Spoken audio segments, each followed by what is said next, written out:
হ্যাঁ বলো।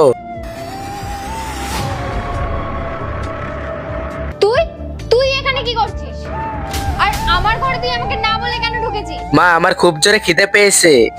এইবার আমার লাস্ট সাহেবের বেটিকে খাবার মুখে তুলে দিতে হবে।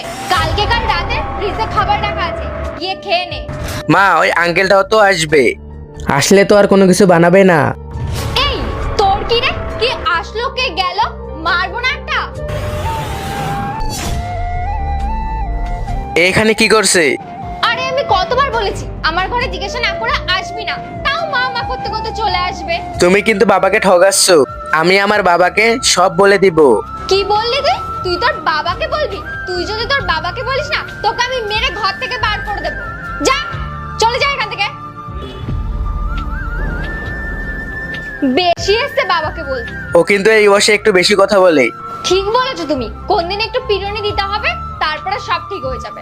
এই সব ছাড়ো, তুমি বলো তোমার এত দেরি হলো কেন? কি করব বলো তো, রাস্তায় যে এত জ্যাম, জ্যামে আমি আটকে গেছিলাম, তার জন্য দেরি হলো। কোনো কোনো সময় আমার এত ভয় লাগে না, পূজা যদি ওর বাবাকে সব বলে দেয়। নেক্সট পার্ট দেখতে চাইলে কমেন্ট করো।